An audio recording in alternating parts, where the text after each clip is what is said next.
One of Buckingham Palace's most disciplined ceremonial guards suddenly vanished without explanation. No warning, no announcement, no replacement, just an empty post, and a folded note that read, "On deployment. Do not disturb."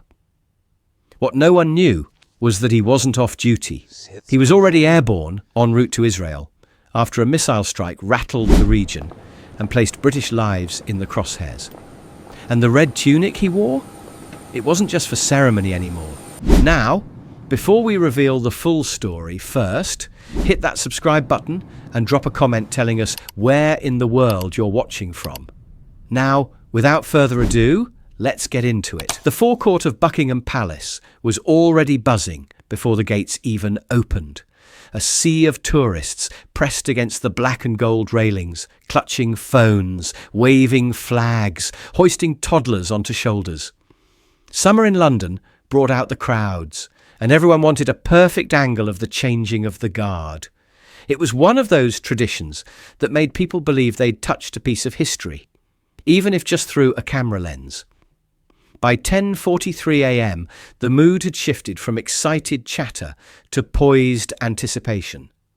The crowd began quieting as the rhythmic thunder of boots echoed down the mall, the familiar cadence of ceremonial discipline, red tunics, black bearskins, rifles at slope arms.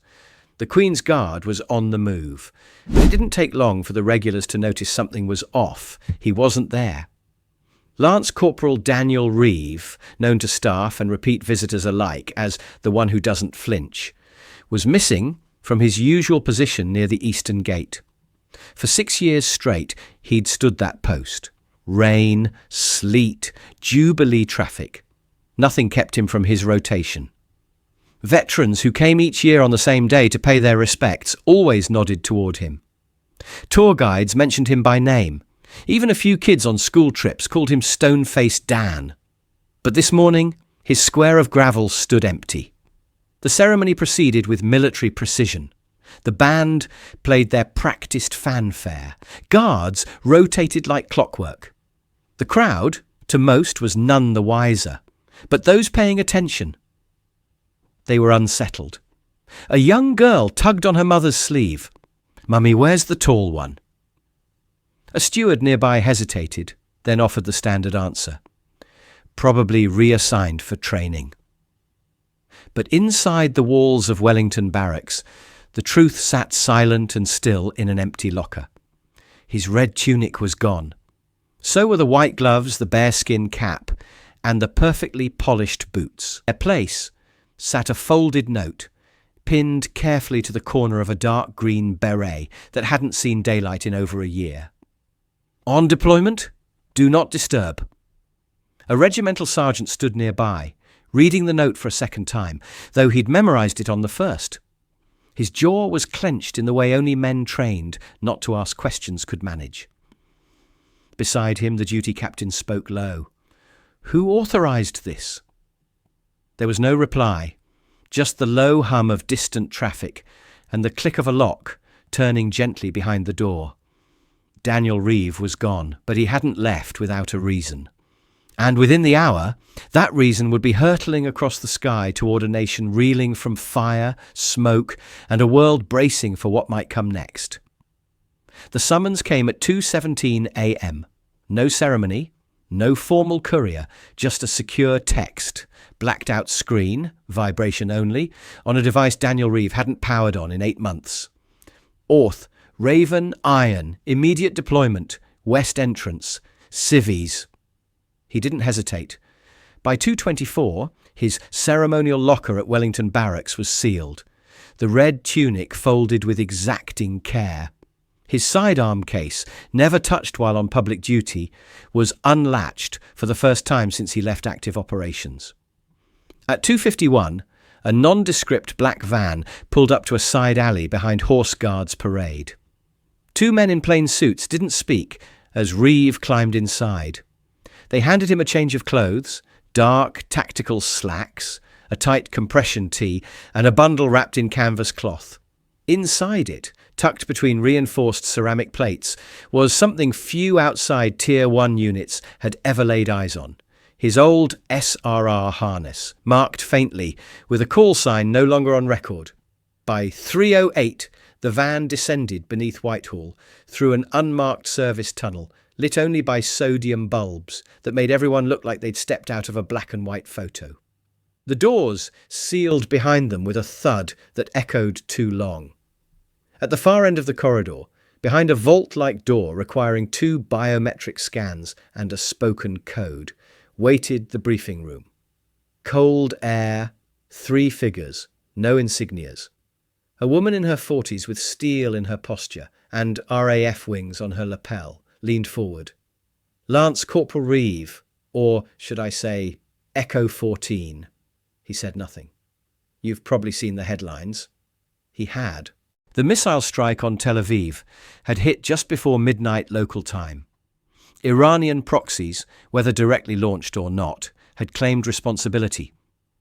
The target was believed to be a joint logistics hub used by Western diplomats and humanitarian channels. Casualties were still being counted, but one detail hadn't made the news. Among the injured were 2 British analysts stationed under diplomatic cover. One was in intensive care. The other was dead.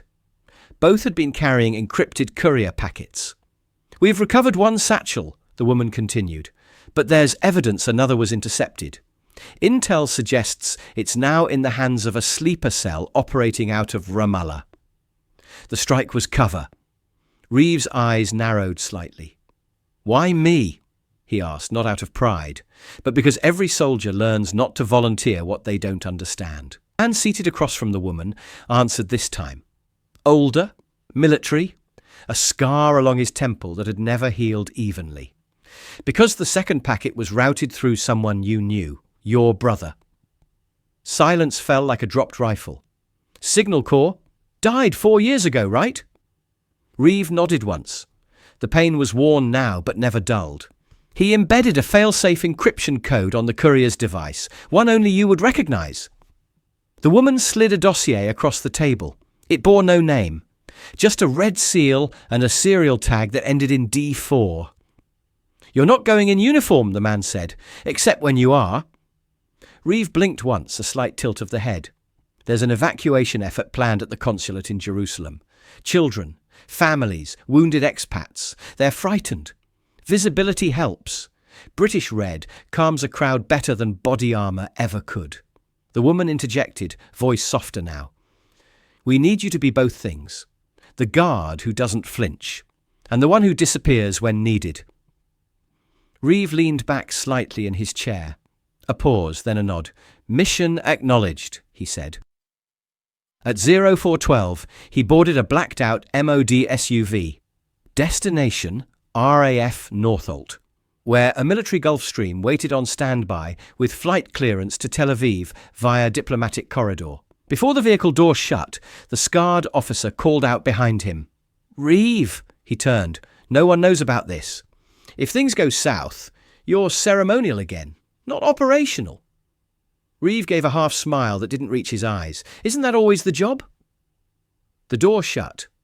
The SUV moved. And just like that, the man the tourists knew as Stone-Faced Dan vanished into the pre-dawn dark, heading straight for the ashes of the newest fire the world hoped wouldn't spread. In Heathrow's VIP transit wing didn't look twice at uniforms. British military, diplomatic couriers, embassy attachés, these passed through like ghosts every morning. Coffee in one hand, encrypted briefcase in the other. But this morning was different. Because the man who walked through the frosted double doors wasn't wearing camouflage, nor a business suit, nor even the expected civilian kit for covert travel. He wore red, not crimson red like a parade jacket, but the very same scarlet tunic seen in thousands of Buckingham Palace postcards. The colour of solemnity, of tradition, of silence that doesn't ask permission to be respected.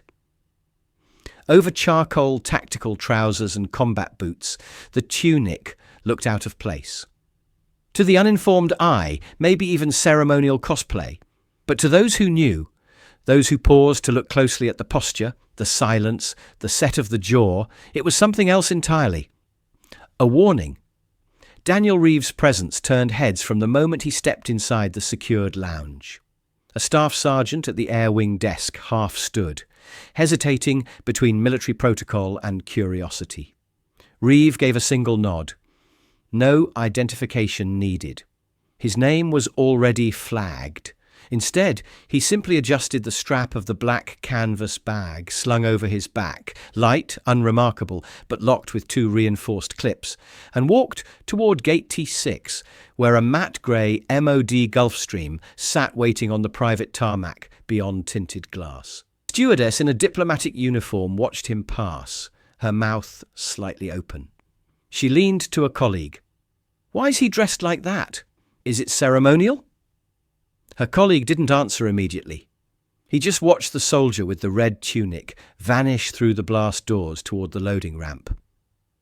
"You ever seen a storm pass without thunder?" he finally asked. "What?" "That's what he is. Not the sound, the pressure drop before it." On board, the aircraft was quiet. Reeve took a rear seat, back to the wall, face toward the cockpit, eyes tracking each person as they boarded. 2 embassy staffers, 1 Foreign Office liaison, a translator, and a civilian with MI6 clearance, pretending to be asleep under noise-cancelling headphones. None of them addressed him, but they all noticed. A brief murmur rose at the front, someone asking whether the guard had lost a bet, whether this was some odd morale exercise. The MI6 officer spoke low, not looking up. "He's not here to boost morale. He's here to remind someone we still stand for something." Silence followed. Not a fearful silence, but one of unsure recalibration. Because in a world of drones and algorithms, most people forgot that sometimes the most powerful message isn't digital at all. It's physical. It's a man who doesn't flinch, a soldier who wears tradition like armour. And as the aircraft began taxiing toward the open runway, the morning sun slanted across Reeves' tunic, catching on a single polished brass button, glinting like a heartbeat on a battlefield no one had yet seen. The wheels touched down just before noon local time. The tarmac shimmered with residual heat, and even through the double-thick glass of the terminal, the air seemed to pulse with tension. Sirens wailed intermittently in the distance, sharp, angular bursts that sliced across the afternoon haze like snapped piano wire. By the time Reeves stepped off the Gulfstream, there was already a secure Israeli Defense Forces convoy waiting. The lead officer, an IDF captain with the weary posture of someone who hadn't slept since the strike, nodded toward Reeve and motioned to the vehicle. He paused when he saw the red. "Are you operational in that?" he asked, one brow raised. Reeve simply climbed into the back seat. "I wear what they remember," he said. The captain didn't press further.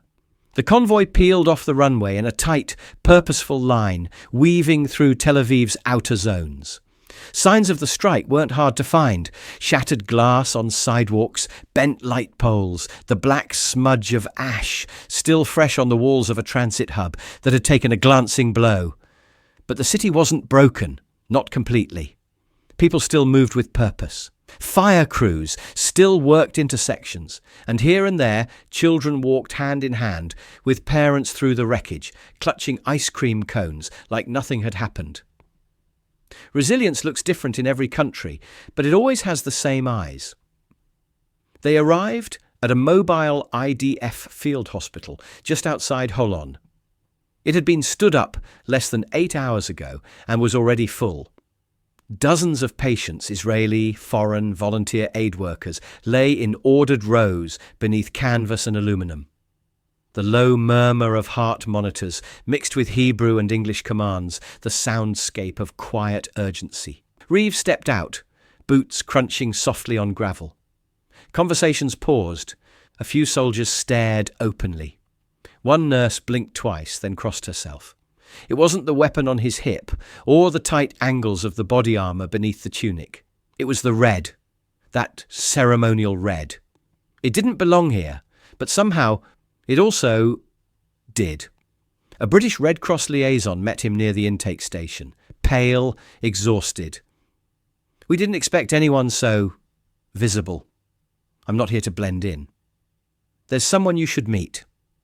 They led him toward a small partitioned bay, number 22A, halfway down the line of tents. Inside, a girl sat upright in bed, about 8 or 9 years old, one arm in a soft brace, the other wrapped in gauze. No obvious trauma, but her eyes were wide, still trembling in a way her body couldn't show. She clutched a soft toy in her lap, a stuffed Buckingham Palace guard, red tunic and all. When Reeve stepped into view, her grip tightened. He stopped at the foot of the bed, said nothing. Her eyes tracked up his body, from the boots to the brass buttons to the glinting ceremonial badge at his chest. Finally they met his eyes. "Are you real?" she asked softly. The room hushed.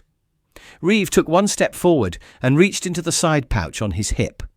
Slowly, deliberately, he withdrew his bearskin cap, black, towering, weighted with tradition. He knelt, wordless, and set it on her lap. She gasped like it might vanish if she touched it. But when her fingers brushed the fur, and it didn't dissolve, she smiled. The first smile she'd given since the attack. Behind them, a medic crossed her arms and murmured to a colleague, "He's not here for her, is he?" "No," the other whispered back.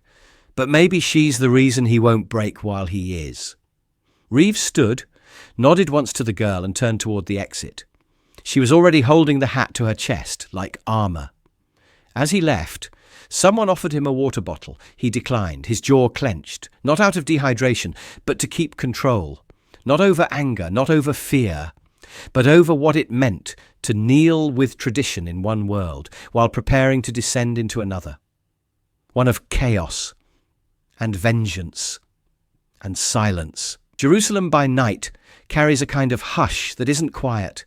It hums with layered tension, stone meeting sky, centuries whispering beneath footfall. And tonight that hum was overtaken by the low whir of embassy-grade generators, flickering perimeter lights, and the distant pulse of an uneasy city still waiting for the next siren.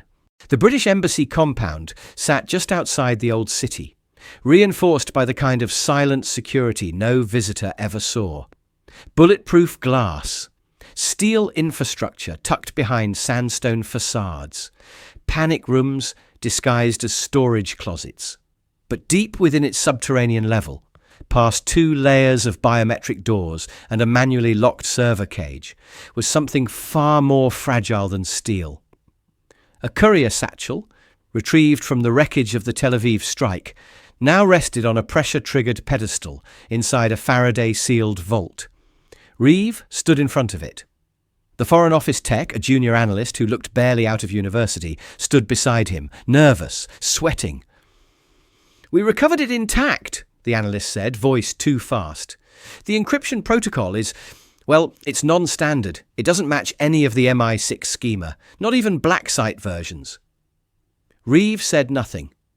The analyst hesitated, then added, "Your brother authored the courier's cryptographic keys." That got a response. Reeve turned slightly, slow and deliberate. "My brother died in Ghazni province." "Yes, sir. But before that, he designed an adaptive cipher protocol for embassy runners.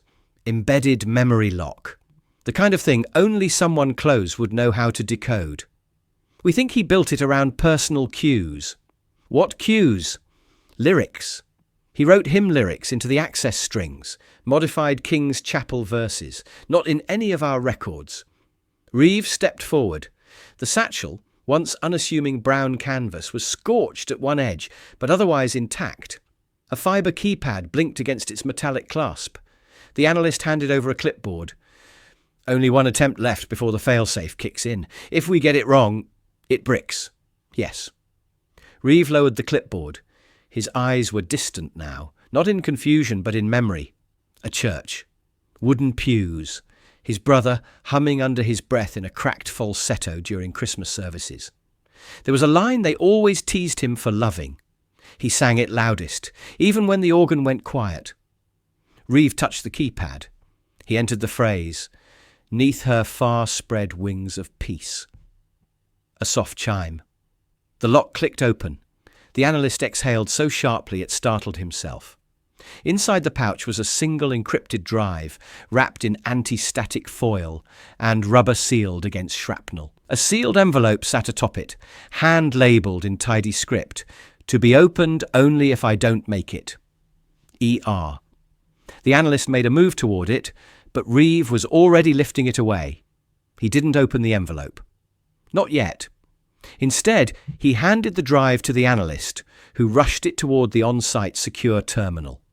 Reeve remained in the vault alone. He held the letter, tight. Not as a soldier, not as a guard, but as a man remembering the brother who'd once slipped him toffee under the table at Remembrance Day when they were both too young to understand what sacrifice meant. A buzz from the terminal outside broke the quiet. The analyst's voice echoed through the steel. "We've got a location.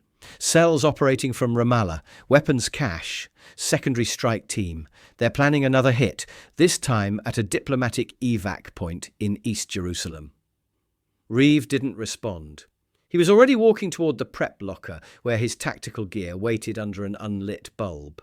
And behind him, he tucked the letter into his chest rig, over his heart, beneath the brass badge on his tunic. The winds shifted just after sunset, that desert-born current sweeping down from the hills of Al-Ram, making even the reinforced buildings groan at their edges.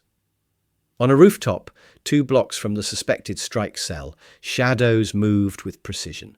It wasn't a raid, not yet. It was a watch. And Lance Corporal Daniel Reeve was still. He lay prone beneath a collapsible drone blind, scoped optics trained across a 3-story complex where intelligence had triangulated movement. A weapons cache, 2 men confirmed, possibly a third. Across the adjacent rooftop, 2 Sayeret Matkal operators mirrored him, motionless, watching. He hadn't said much since he arrived. They didn't need to. You can always tell when someone's been in deep before. It's not the kit or the rifle or even the eyes, it's the breathing. And Reeve breathed like a man who wasn't planning to breathe twice, unless absolutely necessary. At 21:17, the first silhouette appeared. A man with military posture and a small tablet in one hand. Satellite uplink. They were syncing targeting coordinates. Final prep for something. The order came across the comm in a whisper from the Israeli lead. "Hold for confirmation. No discharge unless they cite civvies. Understood?" Clicks in response. All but Reeve. He didn't speak on comms. Didn't need to. He adjusted his scope 1 millimeter and waited. That's when the unexpected happened. A 4th figure entered the room. Small, slumped, a teenager, maybe 16. His wrists zip-tied in front. Skin torn at the brow. A hostage. Reeve exhaled once. Slowly. The Sayeret spotter cursed under his breath in Hebrew. "Abort breach. They've got leverage." But Reeve was already moving. Slow, low, calculated. He didn't signal. He didn't radio. Because some operations didn't require consensus. They required conviction. Crossed to the rooftop edge and dropped, landing with a roll against the rear wall of the adjacent building. Boots silent on gravel. Tunic tucked beneath a matte black harness that held just enough gear for a single entry. The disguise was unorthodox. Body armour over scarlet wool. Insignia hidden beneath a jacket stripped from the field pack. Just enough red still showed at the collar. He didn't blend in. He disoriented. That was the plan.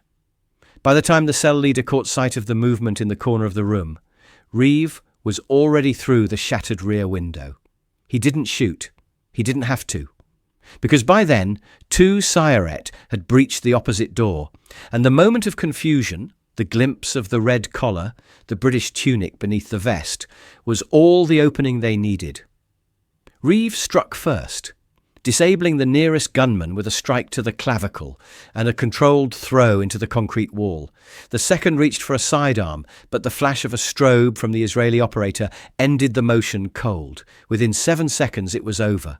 3 men restrained, 1 hostage secured. No bullets fired, no headlines earned, just a silence heavier than gunfire. As they extracted the detainees, one Sayeret trooper turned to Reeve and asked in broken English, "What were you thinking? coming down in that uniform. Reeves' voice was low. Because fear doesn't always come from fire. Sometimes it comes from the last thing you expect to see before the lights go out. The Israeli didn't argue. He just nodded once. Because he knew.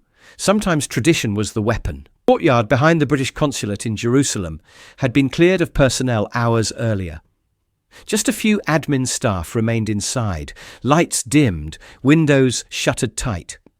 Outside, under the indigo sky and slow-turning security floodlights, Lance Corporal Daniel Reeve sat alone on a stone bench, the kind that faced nothing in particular. His boots were caked with rooftop dust. His uniform, a surreal fusion of tradition and tactical need, was streaked with ash near the collar. But his posture hadn't slipped. He sat like he stood, still, composed, watching a horizon that couldn't be seen. The girl from the field hospital had arrived earlier that evening, moved from Tel Aviv for safety reasons. She was being kept in the West Wing, under observation. Her name was Emily. Her mother hadn't made it. Her uncle, a Foreign Office translator, had been found barely conscious near the strike zone. He was the one who'd whispered Reeves' name to the intake nurse before collapsing. "Send the red one. He'll know what to do." And so Reeve had gone.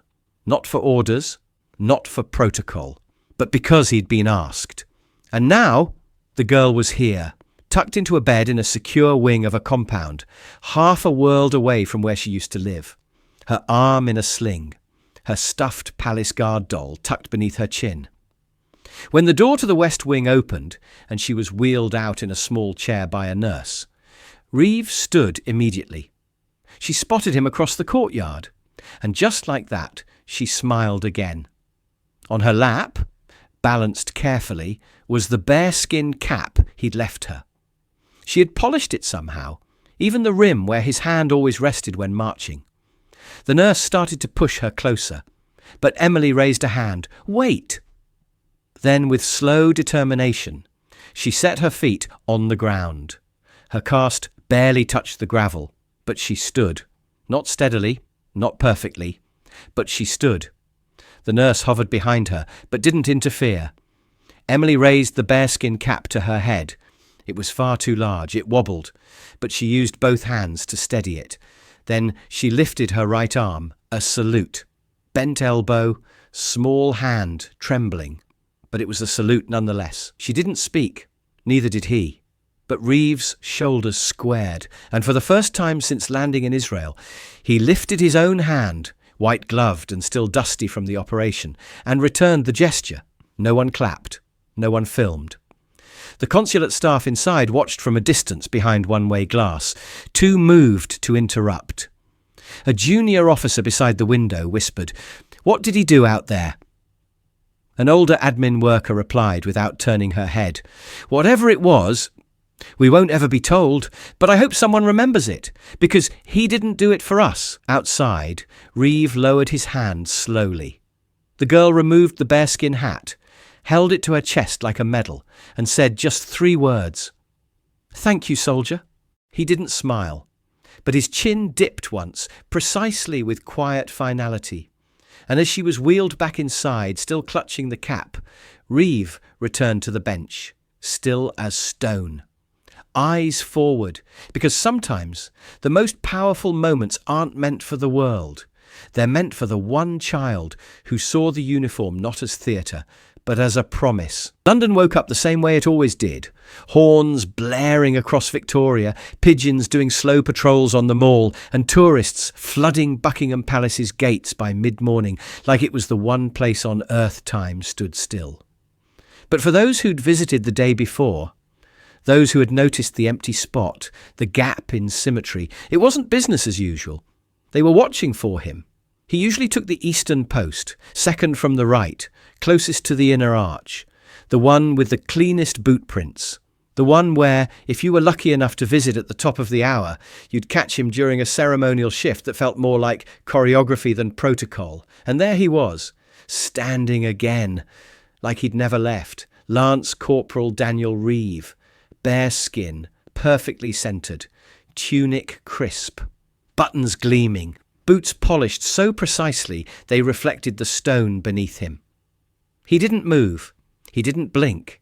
He didn't acknowledge the low murmur rippling through the front row of onlookers as someone whispered, "That's him. That's the one who wasn't here yesterday." Children leaned over the barrier. Tourists raised their phones but didn't speak. A teenage boy lowered his camera halfway through recording, then simply watched in silence. One older man, a veteran by the look of his posture, removed his flat cap and held it to his chest. Beside him, his granddaughter asked, "Is he famous?" "No," the man replied, "he's something else." A hush began to settle across the forecourt, not out of reverence at first, just confusion, as if something in the air had changed. And then, like a low tide shifting the edge of the shore, they began to sense it. The discipline, the quiet, the weight, not of the uniform, but of the man inside it. No one knew where he'd been.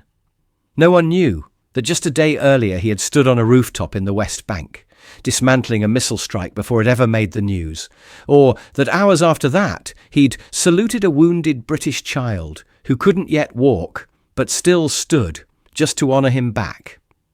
No, the people at the palace didn't know any of that. All they knew was that the guard, who never flinched, was back. Same eyes, same bearing, but something behind them had shifted, like a shadow that had moved just slightly, enough to be felt, even if it couldn't be seen. And in that moment, no one called out jokes. No one asked if he'd move. No one tested the line between curiosity and mockery. They just watched. And for some reason, they stood a little straighter as they did. Because sometimes, even when the world spins on in noise and spectacle, there's still one man in red, motionless, silent, unmoved, who reminds everyone that tradition doesn't wear out. It wears on. Would you have recognized him? A soldier standing silent beside you, could you tell what he carried? And do you think uniforms still matter, even when no one is watching? Drop your answers in the comments. We read every single one. If this story moved you, give it a like and subscribe. We bring you new Royal Guard stories every single day. Tap the bell so you don't miss tomorrow's story. It's already in the works. And if you know someone who thinks this uniform is just for show, share this video with them. Other stories are already on your screen. Tap one now. And we'll see you tomorrow. Same time, same place, with another moment of silence, service, and something worth remembering.